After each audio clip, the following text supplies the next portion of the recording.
मेरा नाम डॉक्टर वीरपाल सिंह है, मैं एग्रीकल्चर इकोनॉमिस्ट हूँ। मैं मल्होत्रा साहब से मैं पूछना चाहूँगा, ठीक है बहुत अच्छी बात है, बहुत बढ़िया खबर है कि मिलेट्स हो रहा है, अनश्री हो रहा है, ठीक है, लेकिन आप क्या आप बताएंगे कि भाई आजकल आजकल नहीं मतलब 8% हमारे देश में कितने % लोग यूज कर रहे हैं इसको, मोटे अनाज को, नंबर 1। नंबर 2 देखो 2010-11 सेंसस के अनुसार, एग्रीकल्चर सेंसस के अनुसार हमारे देश में 14,95.9 लाख हेक्टेयर एग्रीकल्चर लैंड थी, जो 15-16 में घट के 14,71.4 लाख हेक्टेयर रहेगी। और 2010-11 में एग्रीकल्चर होल्डिंग जो थी 1.15 हेक्टेयर प्रति किसान थी, जो घट के 1.08 हेक्टेयर रहेगी। इतने छोटे किसान हमारे देश में होंगे, हमें चाहिए तुरंत कैश क्रॉप और तुरंत किसान को ऊपर उठाना है। तो क्या इस घटती हुई होल्डिंग साइज में, घटता हुआ एग्रीकल्चर क्षेत्र, घटते हुए सारे नेचुरल रिसोर्सेज, हम इस मिलेट्स को कितने साल में एडॉप्ट करेंगे और कैसे हमारा किसान जो देश में, जैसे आपने बताया था छोटे किसान, मैं बताता हूँ मार्जिनल स्मॉल फार्मर 86.21% हमारे देश में आज हैं, जो 2 हेक्टेयर से कम जमीन पर खेती कर रहे हैं। तो उनको सर्वाइव करने के लिए हम क्या स्टेप है हमारे लिए, जो ताकि हमारे किसान हमारे खुशहाल हो और हमारा देश खुशहाल हो।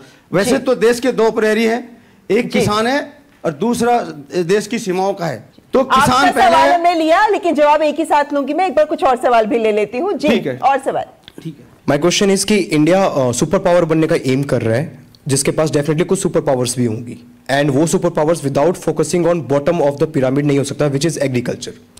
So how agriculture is going to play the empirical role in that particular section when we are focusing towards a superpower, and ये जो बजट है क्या उस पर फोकस कर रहा है, and if it is yes then how it is focusing? आगे और सवाल। सर आफ्टर ग्रीन रिवॉल्यूशन हमने देखा है कि नॉर्थ इंडिया में स्पेशली पंजाब हरियाणा में कृषि का तेजी से विकास हुआ है, लेकिन वैसा विकास हमें पूर्वी भारत में नज़र नहीं आता है, चाहे वो बिहार हो या पूर्वी उत्तर प्रदेश हो या झारखंड हो, उड़ीसा हो, छत्तीसगढ़ हो। तो जब आप कृषि के विकास की बात करते हैं तो समग्र विकास की आवश्यकता है, तभी सभी किसानों का विकास हो सकता है। उसके लिए नए बजट में क्या प्रावधान है? कोई और सवाल जी। हमने देखा कि हर टाइम ना बहुत सारे प्रोविजंस और रेगुलेशंस बनाए जाते हैं हेल्प करने के लिए फार्मर्स को, बट वो एक्चुअली फार्मर्स तक पहुंचते ही नहीं है। बहुत लिमिटेड होता है जो एक्चुअल फार्मर्स तक पहुंचते हैं, वरना बीच के जो मीडिएटर्स होते हैं वो बहुत सारा कुछ कंज्यूम कर लेते हैं। तो उसके लिए कुछ इनिशिएटिव्स हैं। और मेरा एक और क्वेश्चन है कि हम इस बार बजट में देख रहे हैं कि जो फूड सब्सिडी है वो रिड्यूस हुई है एज पर टू जो पहले का बजट था, मतलब लास्ट बजट 2022 का।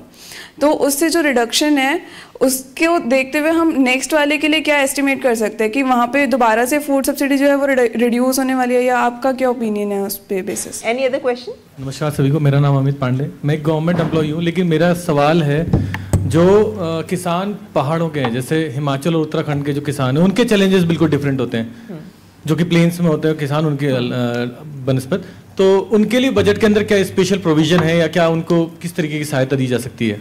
चलिए बहुत सारे सवाल हो गए हैं तो उनके जवाब भी लेते हैं।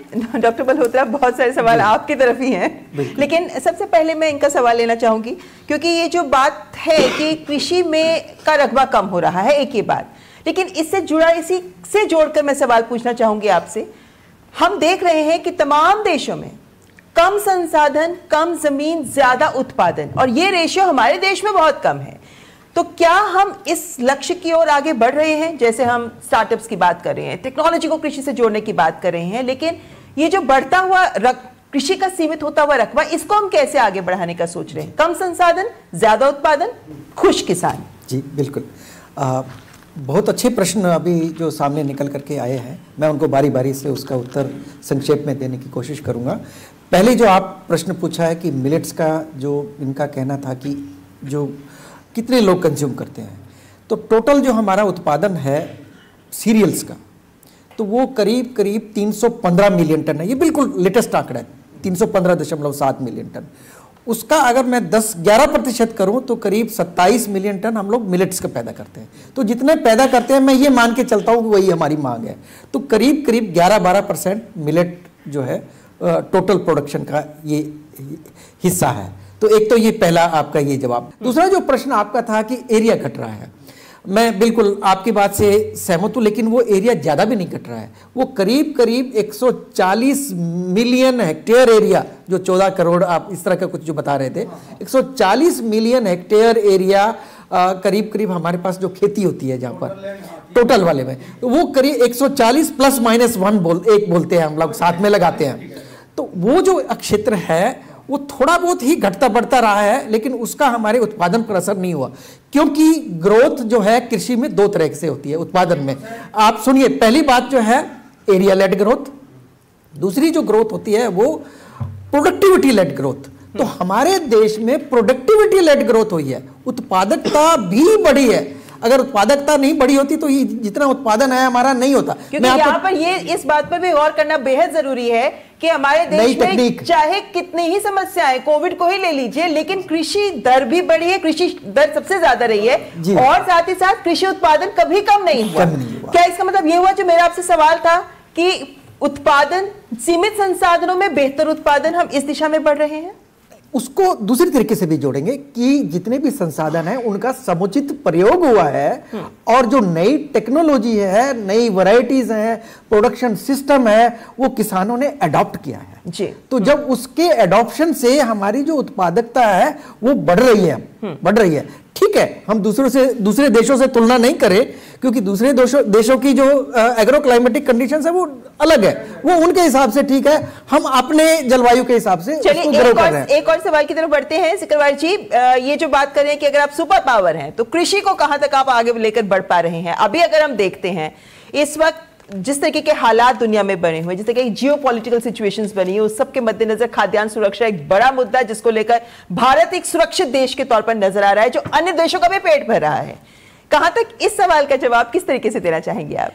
बिल्कुल, एक सुपर पावर या एक डेवलप्ड नेशन, प्रधानमंत्री ने ये कहा है कि हमको एक विकसित देश बनना है, और उसी दिशा में हम कार्य कर रहे हैं। हमने पहले भी देखा बहुत सारी नीतियां उस तरह से लाई गई हैं कि किस तरह से इस देश को विकसित देश बनाया जाए, न कि सिर्फ अर्थव्यवस्था के नज़रिए से, बल्कि क्वालिटी ऑफ लाइफ भी, लोगों को सुविधाओं के जरिए। तो ये चारों, ये जो बजट है ये इसी दिशा में एक और बजट है, ये बिल्ड करता है बाकी जो पुराने बजट हैं या पुरानी नीतियां, जो आत्मनिर्भर भारत पैकेजेस आए थे, तो ये उनको और आगे बढ़ाते हुए उसी दिशा में एक और बजट है, उसी दिशा में आगे ले जाने के लिए करेगा। और दूसरा एक सवाल जो किसी ने किया था, जिस पे मैं बोलना चाहूंगी, जो फूड सब्सिडी को लेकर के है।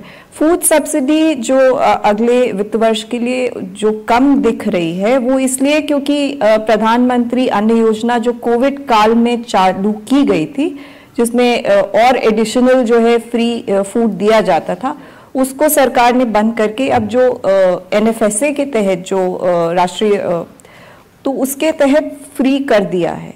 तो अब जो है वो इस साल, अगले साल वो पूरी लागू रहेगी, तो एक साल बढ़ा दिया गया है। हाँ, तो एक साल जो है वो आपको फ्री फूड मिलेगा NFSA के तहत।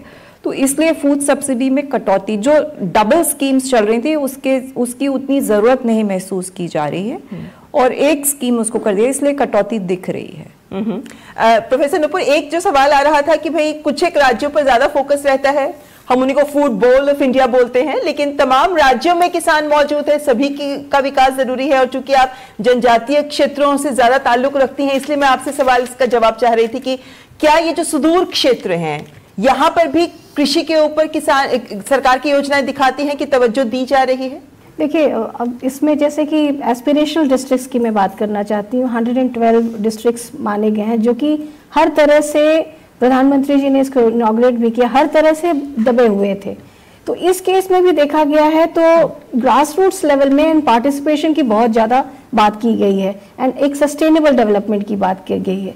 तो जहाँ तक ट्राइबल एरियाज हैं, उसमें भी इसका कुछ हद तक तो जी जाता है, इसका इम्पैक्ट जाता है। ओके, डॉक्टर मल्होत्रा, इसका आप कैसे जवाब देंगे? खासतौर पे इसके साथ आप पहाड़ी क्षेत्रों के किसानों को भी जोड़ लीजिए। तो जैसे कि आपको मैं पहले इसमें बता देता हूं कि इसमें भारत सरकार ने पहले से एक योजना चलाई हुई है, जिसको बोलते हैं horticulture mission for north eastern region and Himalayan region. Himachal Pradesh, Jammu Kashmir, Uttarakhand, ये 3 राज्य आते हैं।